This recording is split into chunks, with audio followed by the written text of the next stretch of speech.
Muito bem, nós estamos aqui para mais um programa do canal do YouTube, mais um capítulo do Novo Testamento. Nós vamos ver Mateus 26. Mateus 26 começa da seguinte forma: E aconteceu que quando Jesus concluiu todos esses discursos. Ok, então nós vemos que o Evangelho de Mateus, ele é estruturado em torno de 5 discursos de Jesus. Como nós dissemos nos programas anteriores, Mateus 5, 6 e 7 é o primeiro discurso, chamado Discurso do Monte, contém as bem-aventuranças, começa com as bem-aventuranças, que na verdade fala das qualidades dos cidadãos do reino dos céus. O segundo discurso de Jesus é Mateus capítulo 10, que tem ali, naquele capítulo, as qualidades dos trabalhadores da seara. O terceiro discurso, Mateus capítulo 13, que é um conjunto de 8 parábolas de Jesus, ele fala muitas no Evangelho de Mateus, mas essas 8 estão juntas, que é acerca dos mistérios do reino dos céus. O quarto fala acerca do maior no reino dos céus, que tem que se fazer como uma criança, que tem que ser humilde para entrar no reino dos céus, e fala sobre o perdão, de como tratar o perdão de um irmão na igreja, a necessidade que nós temos de perdoar. E o quinto discurso é Mateus 24 e 25, que é chamado o discurso sermão profético ou pequeno apocalipse. Alguns acreditam que começa no capítulo 23, mas como é uma mudança de cenário, né, se o último discurso começa realmente no capítulo 23, então seria capítulo 23, 24 e 25.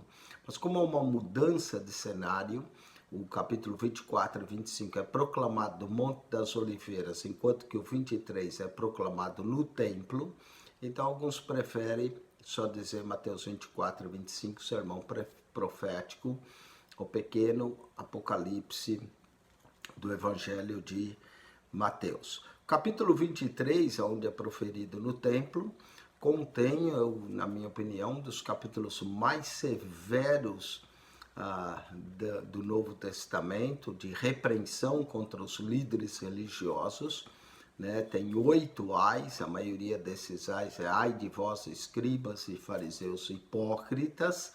Jesus chama os escribas e fariseus de hipócritas, de cegos, de insensatos, chama eles de serpente, raça de víboras, enfim, hipócritas várias vezes. Então ali tem um capítulo bem duro de repreensão proferido no templo. E aí 24 e 25 Jesus vai falar sobre a sua volta, sobre o arrebatamento da igreja, sobre o fim do mundo, diversas coisas, sobre os sinais da sua volta. E aí nós entramos pelo capítulo 25. Capítulo 25, a primeira parábola, a parábola das 10 virgens, que 5 vão, 5 ficam, tem a ver com a vigilância e parece que essa parábola tem a ver com o arrebatamento, porque a porta é fechada, elas entram para as bodas, tem a ver com o arrebatamento. A segunda parábola dos talentos tem a ver com a prestação de contas quando o Senhor vier. Então note o seguinte, há 2 parábolas, a parábola das 10 virgens tem a ver com o arrebatamento, e a outra parábola dos 10 talentos tem a ver com a prestação de contas quando o Senhor voltar. Então a primeira tem a ver com o arrebatamento, a vinda de Cristo nas nuvens, que ninguém o verá.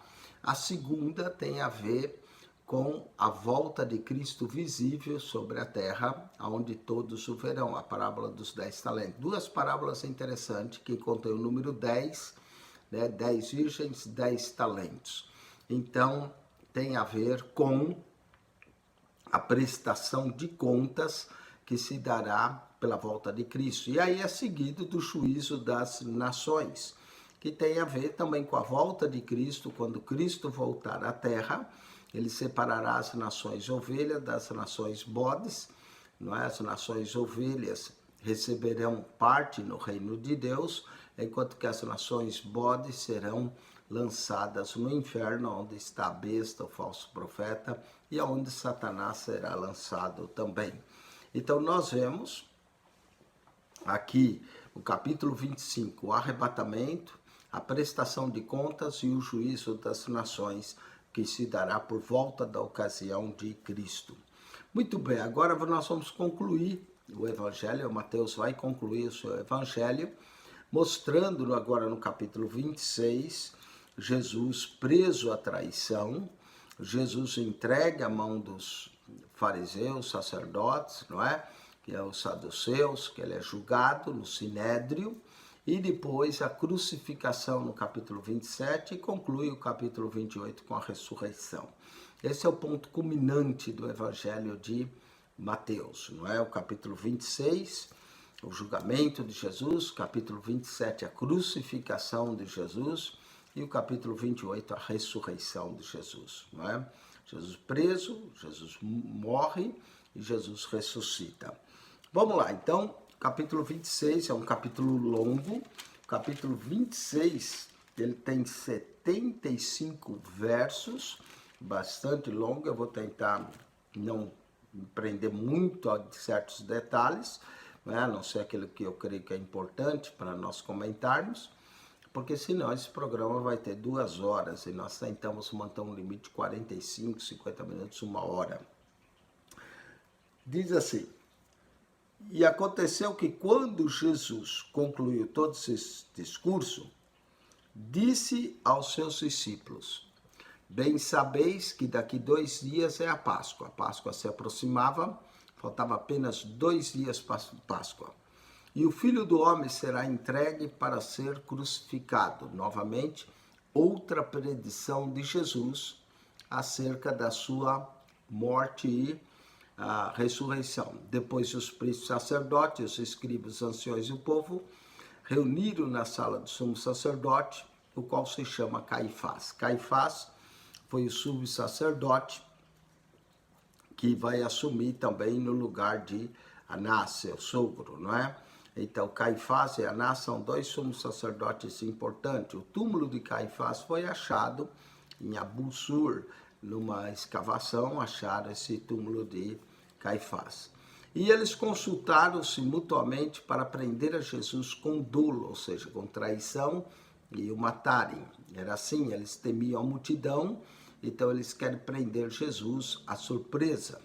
Mas diziam, não durante a festa, essa é a festa da Páscoa, faltava 2 dias para ela, para que não haja alvoroço entre o povo. Isso é interessante, eles não queriam prender Jesus durante a festa da Páscoa, mas no entanto, as escrituras apontavam a Cristo como Cordeiro de Deus. Ele deveria ser preso realmente durante a festa da Páscoa, para ser o Cordeiro Pascual que morresse em nosso lugar. Mas não era a intenção original deles. Eles queriam passar a Páscoa para depois prender a Jesus. É interessante isso. Nós vamos ver que, apesar de ser esse o intento deles, não é assim que vai acontecer, porque deveria se cumprir as Escrituras.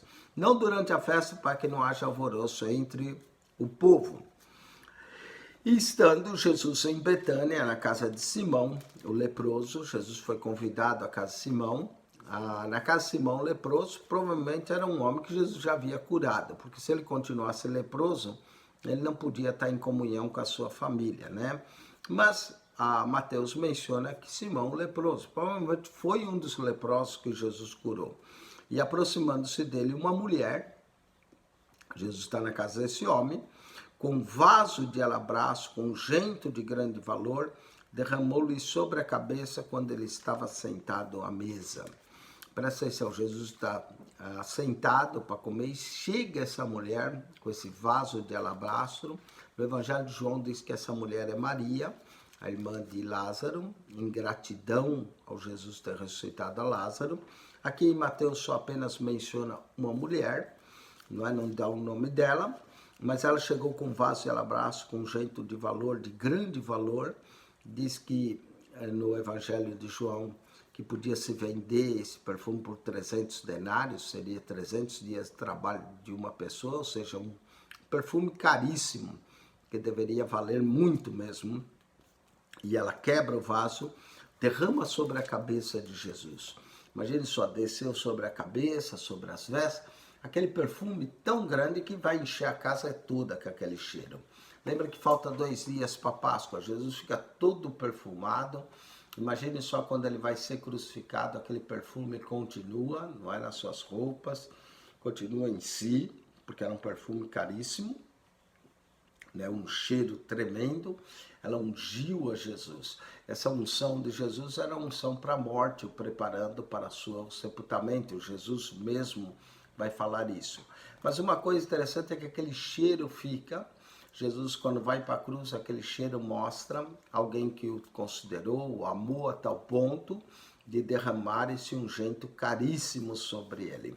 Quando você tem muitos inimigos, é importante que você tenha alguém que te ama, alguém que te suporte nesse momento. E nesse caso foi essa mulher, ao derramar esse vaso caríssimo de ungento, ungindo a Jesus, e ele vai para a cruz cheirando, e quando ele vai ser crucificado, aquele cheiro ainda continua, aquele cheiro suave, e, né, que dá forças, talvez, para o próprio mestre, para o fazê-lo em nosso lugar e morrer em nosso lugar, não é? Note que os discípulos vão ficar indignados, porque foi um desperdício um perfume tão caro daqueles, mas desperdício na mente deles, na mente de Cristo e da mulher que o fez, não foi desperdício nenhum, foi, na verdade, um amor exagerado, não é, por Cristo, e é importante que nós tenhamos esse amor exagerado por eles. Tanto é que Jesus vai dizer que aonde se pregar o evangelho vai se fazer menção dessa mulher. E os seus discípulos, vendo isso, indignados, dizendo, por que esse desperdício? Pois que esse ungento podia vender-se por grande preço e dar o dinheiro aos pobres. Aqui diz que os discípulos falaram isso, o Evangelho de João diz que Judas é quem realmente falou isso, pois ele era o tesoureiro e metia a mão na bolsa, não é? Então Judas não estava interessado realmente nos pobres, mas sim no dinheiro. Podia vender-se por grande preço e dar o dinheiro para os pobres. E Jesus vai repreender os seus discípulos. Jesus, porém, conhecendo isso, disse, por que afligis essa mulher? Pois praticou uma boa ação para comigo, porquanto sempre tende convosco os pobres. Não é uma verdade? Não importa onde nós estamos, os pobres sempre estão presentes, sempre há pobres, mesmo nos Estados Unidos, uma nação rica. Em São Francisco é uma coisa incrível a quantidade de homeless que se existe, pobres na rua, não é? Muitos deles, infelizmente, se entregaram às drogas, aí, por causa das drogas, vivem na rua mesmo e uma situação bem lamentável. E é uma verdade, os pobres sempre tereis convosco, mas a mim não me haveis de ter sempre. Jesus novamente está falando da sua partida, não é? Que ele vai partir. Ora, derramando ela esse ungente sobre o meu corpo, fê-lo preparando para o meu sepultamento. Está vendo? Jesus novamente está profetizando sua morte, dizendo que a mulher ao fazer fez para o seu sepultamento. Claro, o corpo de Jesus vai ficar ungido e cheiroso, mesmo com depois o sangue derramado e tudo, aquele sangue vai se misturar com esse perfume que ainda vai permanecer no corpo de Jesus por alguns dias, não é? Até ele ser posto no sepulcro. Em verdade vos digo que onde quer que esse evangelho for pregado, nós estamos pregando o evangelho, em todo o mundo também será referido o que ela fez para a memória sua. Note que esse amor extravagante dessa mulher ficou como um memorial. Para onde o evangelho for pregado, Jesus diz que seria mencionado o que ela faria, não é? Quando nós ofertamos algo para Deus com tanto amor, com tanto carinho, entra como memorial na presença de Deus. Essa oferta dessa mulher entrou como um verdadeiro memorial. E é interessante Mateus registrar, e os outros evangelistas também vão registrar o que essa mulher fez. Então, um dos 12, chamado Judas Iscariotes, foi ter com os príncipes dos sacerdotes. Note que é interessante a forma como que Mateus coloca, que Judas foi logo ter com os servos do sumo sacerdote após essa unção. Então parece que essa unção e a ideia de Judas ficar com o dinheiro para dar aos pobres, que na verdade ele metia a mão na bolsa, a unção da mulher fez com que Judas quisesse talvez trair mais o mestre, né? Lucas chega a dizer que, na verdade, o diabo entrou em Judas para que ele traísse. João diz que ele era diabo, né? E Judas vai trair. Outra coisa interessante acerca de Judas, ele é o único discípulo de Jesus que contém 2 nomes, Judas Iscariotes. E isso, quando acontecia no primeiro século, que uma pessoa tinha 2 nomes, primeiro nome e sobrenome, do jeito que Judas tem, é que ele pertencia a uma classe mais nobre. Ele era diferente dos demais discípulos. Diz que todos os outros 11 discípulos eram da região norte da Galileia. Judas era o único que era da Judéia. Vinha de uma classe mais nobre, tinha talvez uma educação mais refinada, por isso se tornou tesoureiro do grupo de Jesus, não é? Ele andou com Jesus boa parte dos 3 anos, nós não sabemos exatamente quando Judas passou a ser parte dos 12, mas deve ter sido no primeiro ano do ministério de Jesus, então boa parte dos 3 anos ele andou com Jesus, tinha uma educação mais refinada, era mais nobre, sabemos que ele era tesoureiro do grupo, tinha um conhecimento interessante, era também o único discípulo que era da Judéia, Judas Iscariotes.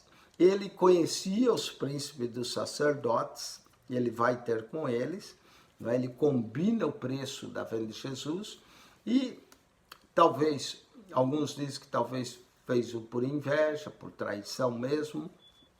Outros dizem que Judas também foi movido, porque talvez ele era o único que descobriu quem era Jesus de fato, e ao fazer, talvez ele esperasse que Jesus ia se proclamar como Messias.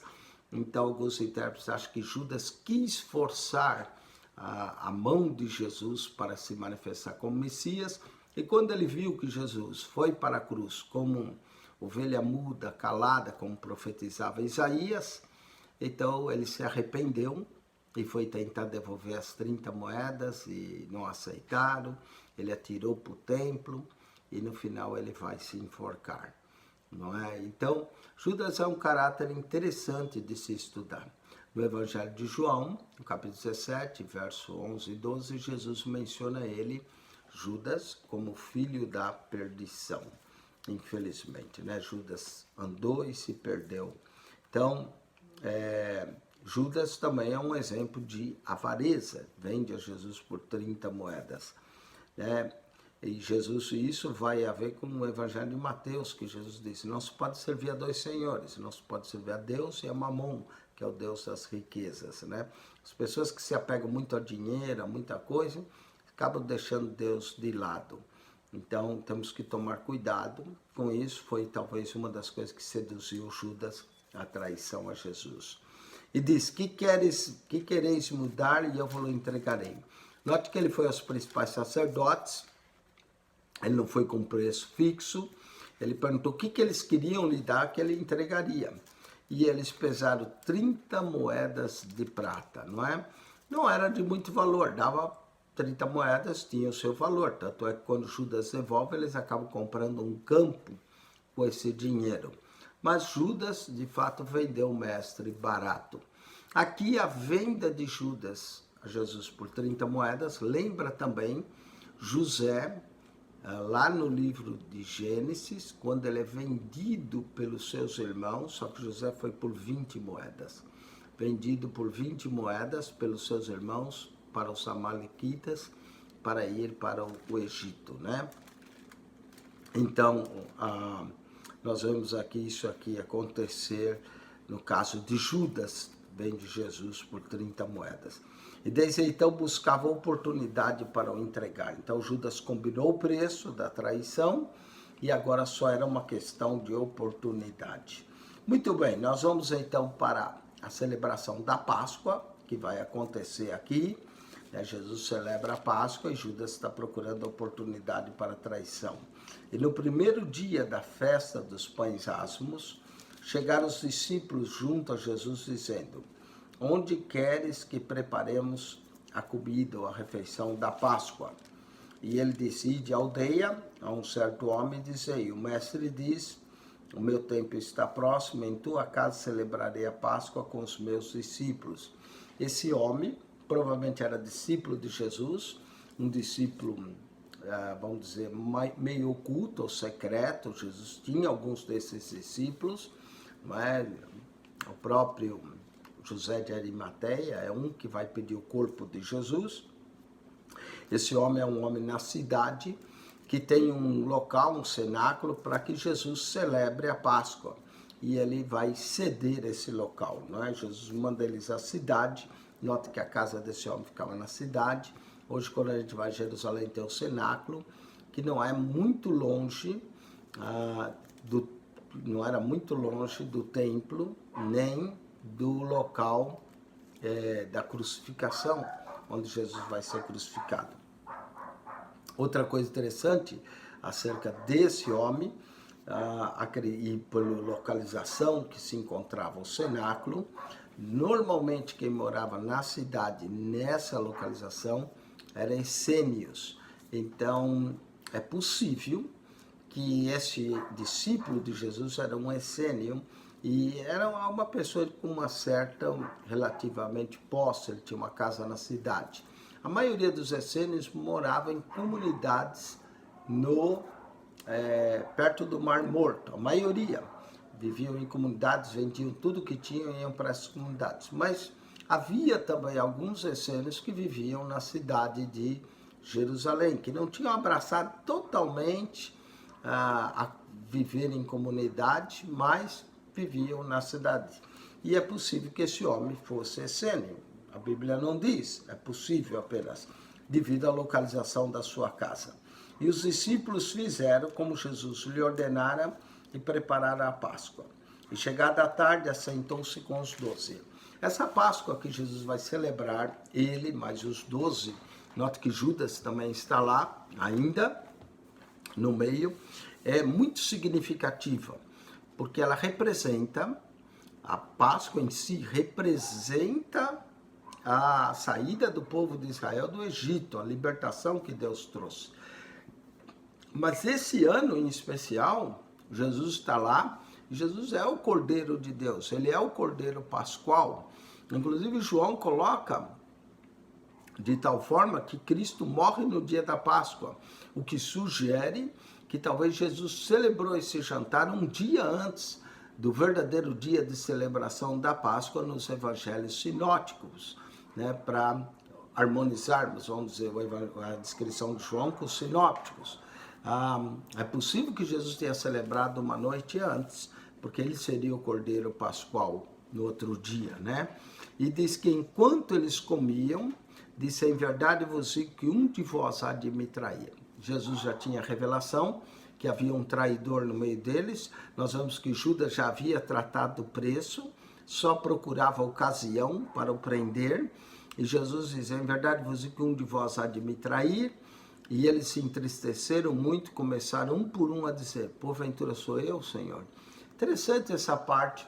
Eles não ficaram pensando: será que é João? Será que é Tiago? Será que é Pedro, que sempre fala quando não deve falar? Não, eles mesmos ficaram se examinando quem deles seria.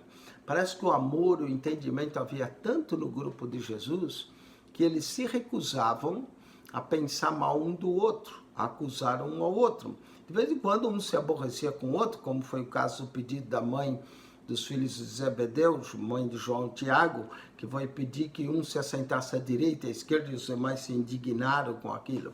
Mas o amor entre eles aprenderam isso com Jesus, era tão sincero que eles pararam de julgar um ao outro. Eles analisam a si mesmo, um por um vai perguntando: porventura sou eu? Né? E ele respondendo disse: o que mete comigo a mão no prato, esse há de me trair. Bom, esse não foi um sinal claro, porque todos estavam metendo com ele a mão no prato.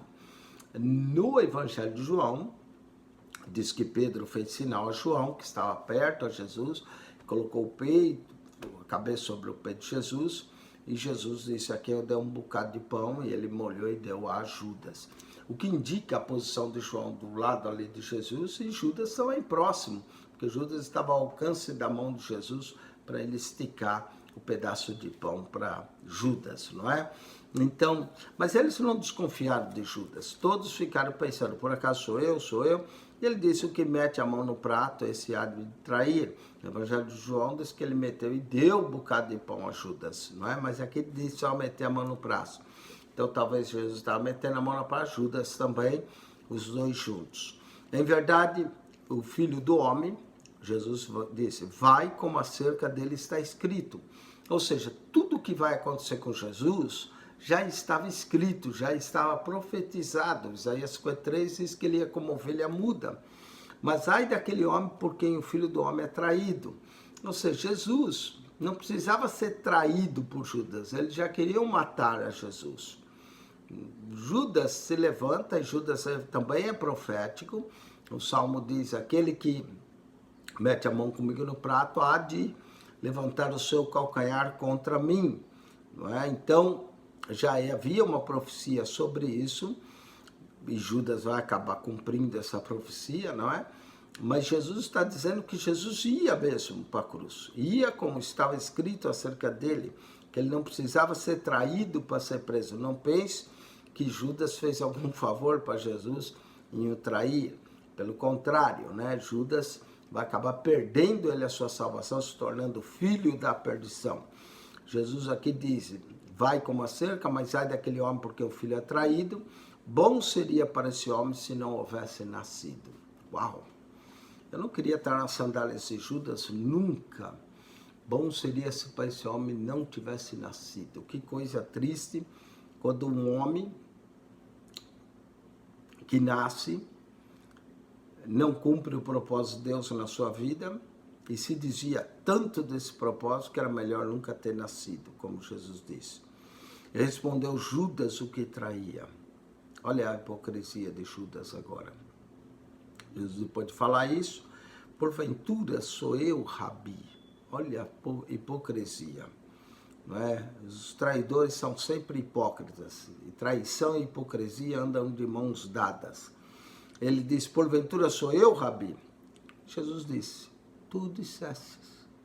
Eu não te acusei, tu mesmo estás se declarando. Tu disseste. E enquanto comiam, Jesus agora vai celebrar a ceia. Enquanto comiam, Jesus tomou o pão e abençoando, partiu e deu aos discípulos e disse, tomai, comei, isto é o meu corpo. Isso aqui é significativo. Jesus vai pegar o pão, vai partir, dar graças. Diz que eles comiam 3 pães. Um era em homenagem a Abraão, outro em homenagem a Isaac, outro em homenagem a Jacó, os patriarcas, não é? Jesus disse, eram 3 pães mesmo. O pão do meio, que representava Isaac, né? Foi quando Jesus parte e oferece e diz, isso é o meu corpo. Interessante que foi o pão do meio, porque Isaac também foi quem o pai levou ao Monte Moriá para sacrificar. Abraão representava Deus nessa história, Isaac representava o Cristo, né? Mateus não diz isso, mas todos dizem que foi o segundo pão que Jesus pegou, né, entendendo a Páscoa, e deu aos discípulos e disse, tomai e comei, isso é o meu corpo. Jesus estava instituindo um novo significado à Páscoa, dando um significado da sua morte, do seu corpo por nós. E tomando o cálice, né? Havia mais de um cálice, ele tomou aquele cálice, não é esse aqui, esse aqui tem outra coisa, tem água, né? Aquele tinha vinho, ele tomou o cálice e, bebendo, deu aos seus discípulos, dizendo, tomai, né? Dando graças, bebei deles todos. Então cada um foi provando, e Jesus disse, porque isto, esse cálice aqui, está representando o meu sangue, o sangue do Novo Testamento, o sangue da nova aliança, que é derramada, não é? Que é derramado por muitos para a remissão dos pecados. Então o pão representa o corpo, o cálice representa o sangue de Jesus, não é? Então, era o pão, representação do corpo, o cálice, o sangue, e Jesus, mais tarde, isso é a instituição da ceia, que nós fazemos muitas vezes, né? Algumas igrejas só fazem por ocasião da Páscoa, porque acredita que é mais correto fazer por ocasião da Páscoa e faz a ceia somente uma vez por ano. Outras igrejas, como a Assembleia de Deus, celebra todo mês, não é? E outras igrejas celebram todo domingo. Então, essa era a celebração. Não diz quantas vezes nós devemos celebrar, ou só devemos celebrar na Páscoa, mas pelo menos é correto celebrar uma vez por ano, não é? E digo-vos que desde agora não beberei desse fruto da vide até aquele dia que beba de novo convosco no reino de meu Pai. Amém? Então Jesus disse que ele não beberia a não ser no reino do Pai novamente. E tendo cantado um hino, saíram para o Monte das Oliveiras. Os hinos que eles cantavam normalmente eram salmos, alguns atribuem que por ocasião da Páscoa cantava-se o Salmo 118, não é? Esse é o dia que o Senhor Deus fez, nos alegremos, nos regozijemos nele, amarrai a vítima à ponta do altar. O Salmo 118 era o salmo cantado, acredito que pode ser que esse hino que eles cantaram era o Salmo 118. Então, eles cantaram o hino. A sugestão aqui de Mateus é que Judas também participou da ceia. Outros evangelhos indicam que talvez Judas saiu antes disso, não é? E aqui dá a impressão que Judas participou juntamente da ceia, né? E aí quando Jesus sai para orar, Judas sai para ir buscar os guardas. Então Jesus disse: todos vós essa noite vos escandalizareis em mim. Não era só Judas, mas todos iam se escandalizar, porque está escrito: ferirei o pastor e as ovelhas do rebanho se dispersarão. Essa era outra profecia, né? Profecia de Zacarias, capítulo 13, verso 7, que feriria o pastor e o rebanho se dispersaria. Mas aí Jesus profetiza novamente sua ressurreição. Mas depois eu ressuscitarei, irei adiante de vós para a Galileia. Jesus disse: eu vou ressuscitar, ainda vou na frente de vocês para a Galileia. Mas Pedro, respondendo, disse: ainda que todos se escandalizem em ti, eu nunca me escandalizarei. Pedro era sincero, sim. Ele tinha um coração que apreciava o mestre, inclusive Jesus, na hora que vai ser preso, ele é o que tem a espada para defender a Jesus. E a Jesus, Pedro estava até disposto a morrer por Jesus. Só não tinha força, ele era inconstante, né? Ele tinha momentos que ele queria e tinha momentos que ele mudava, né? Se fosse o nosso dia, iam dizer que Pedro era bipolar, né? Uma hora era uma coisa, outra hora era outra. Pedro queria ir, ainda que todos escandalizem, eu nunca me escandalizei. Pedro confiava também muito em si mesmo, em vez de aprender a confiar no Senhor. É um erro quando muitas vezes nós confiamos em nós mesmos. A autoconfiança é boa em si, mas muita autoconfiança, às vezes você quer achar que é até independente de Deus. E no caso da fé cristã, né, nós somos totalmente dependentes de Deus. Isso não impede de você ter autoconfiança, mas a nossa confiança não é em nós, não é na autoconfiança, mas sim no Senhor. Diz: entrega o teu caminho ao Senhor, confia nele e ele tudo fará. Pastor, é errado ser autoconfiante? Não é, você deve ter, mas a tua confiança não deve estar em si, deve estar no Senhor. Amém? Então, olha só, era o problema de Pedro. Disse Jesus: em verdade te digo que nessa noite, antes que o galo cante 3 vezes, me negarás. Que coisa, né? Antes do cantar do galo, Pedro ia negar Jesus 3 vezes. Aqui Jesus falou antes do cantar do galo. Em outras versões diz que antes que o galo cante 2 vezes, você vai me negar 3, não é? Disse-lhe Pedro: ainda que seja necessário morrer contigo, não te negarei. E todos os discípulos disseram o mesmo. Aqui, Pedro cometeu um erro. Jesus havia dito que ia acontecer. Quem é que você acha que está certo? Pedro ou Jesus? Claro que é Jesus. Aí Jesus falou: Pedro, antes que o galo cante, você vai me negar. Jesus acaba de falar, lá vai Pedro e diz: não, de maneira nenhuma te negarei. Quer dizer, quem estava certo era Jesus, e o texto vai provar isso. E todos, mas não foi só Pedro, todos os discípulos disseram o mesmo. Então, chegando Jesus com eles a um lugar chamado Getsemane. Getsemane fica ao pé do Monte das Oliveiras. A palavra Getsemane, no original, significa prensa de oliva.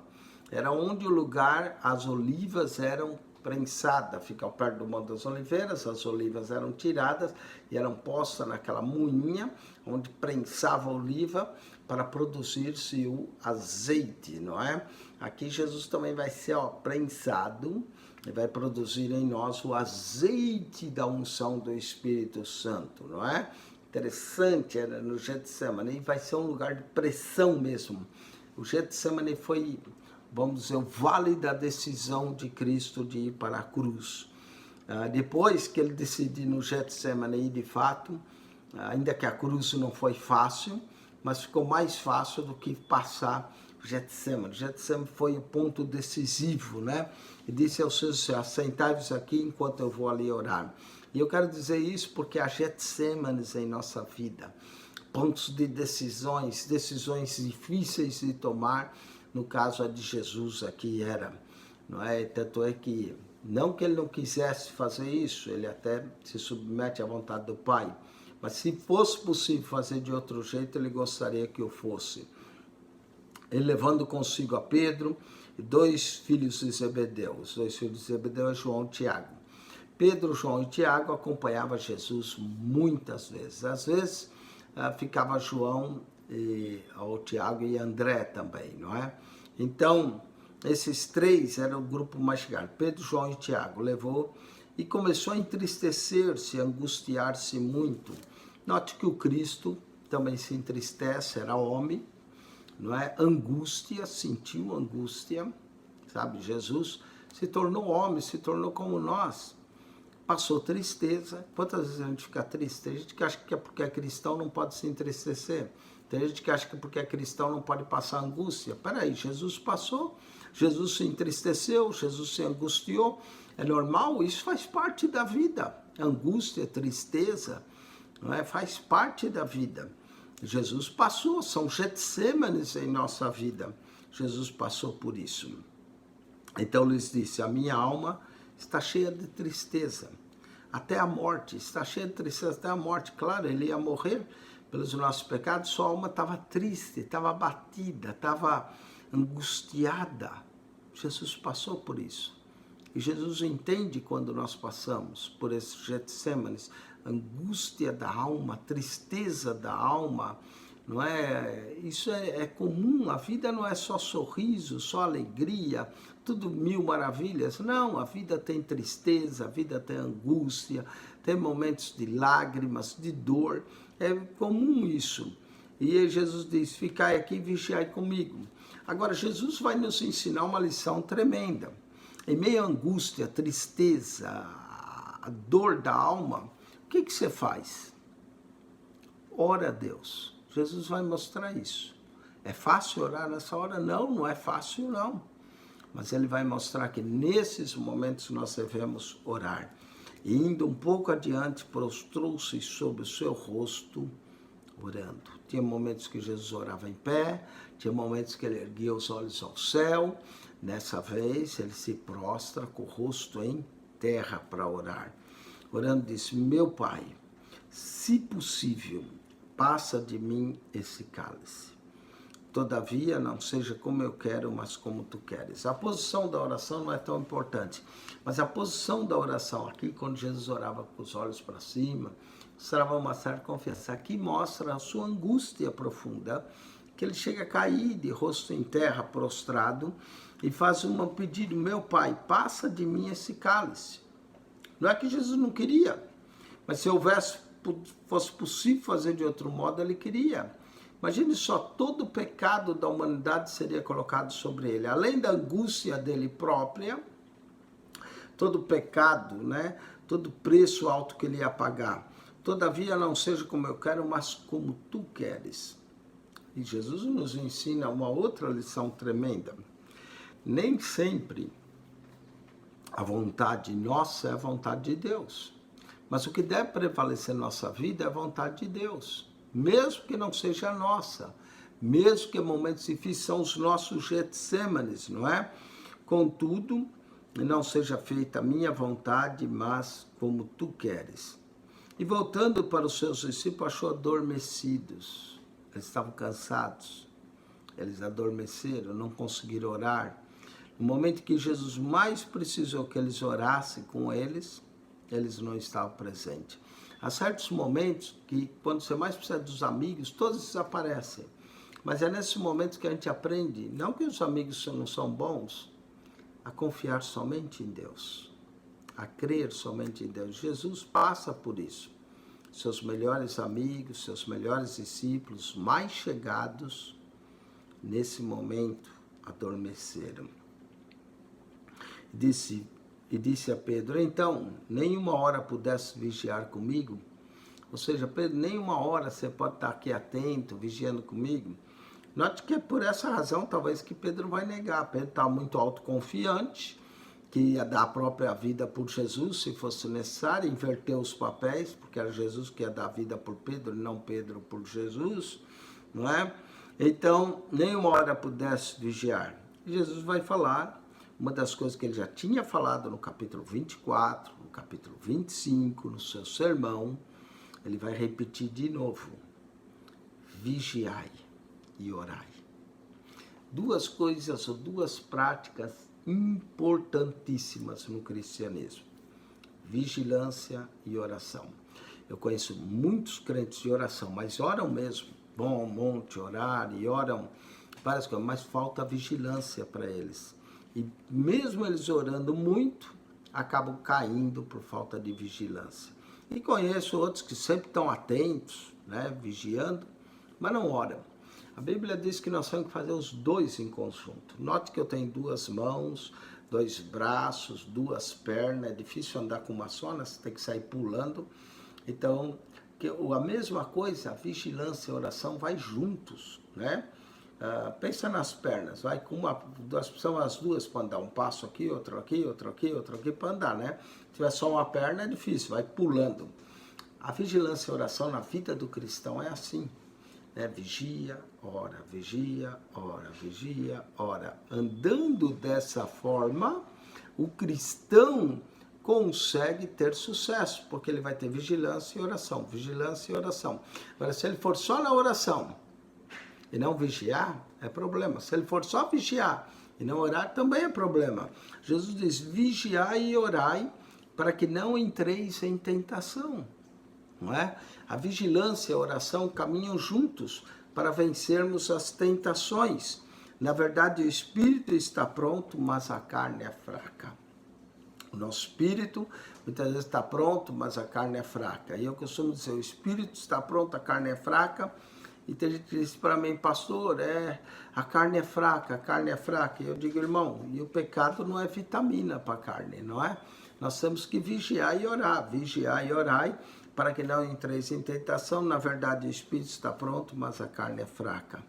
Indo outra vez, Jesus vai novamente, ele orou uma vez, volta, encontra os discípulos dormindo, indo outra vez, orou dizendo, meu Pai, se esse cálice não pode passar de mim, note que é um pouco diferente agora, se esse cálice não pode passar de mim, sem que eu beba, faça-se a tua vontade. Está entendendo? Jesus gostaria que fosse feito de outro jeito, mas se não podia, ele estava se submetendo à vontade do Pai.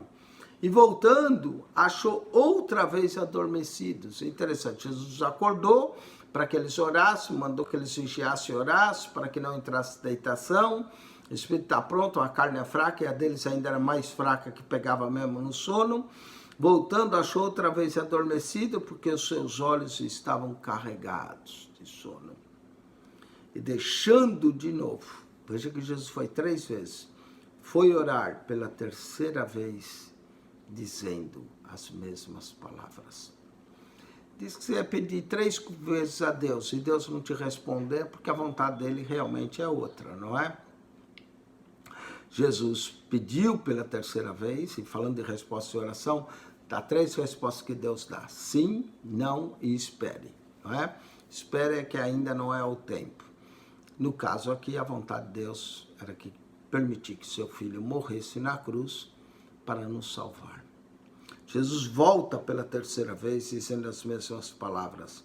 Então chegou junto aos seus discípulos e disse: dormi agora e repousai, e eis que é chegada a hora.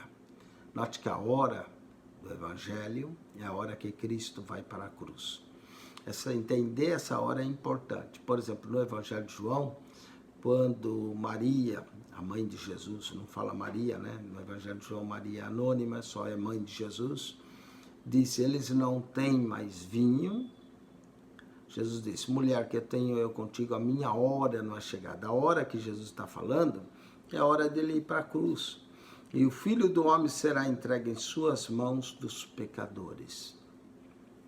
Levantai, pois, e parti, que é chegado o que me traz. Judas já vinha vindo, Judas sabia o local onde Jesus orava, Jesus tinha orado, pedido 3 vezes ao Pai, né, e entendeu que não era a vontade do Pai o livrá-lo, que ele ia mesmo, do jeito que estava. Foi uma oração difícil, Jesus sempre queria fazer a vontade do Pai, e aí, estando ele ainda a falar, eis que chegou Judas, um dos 12,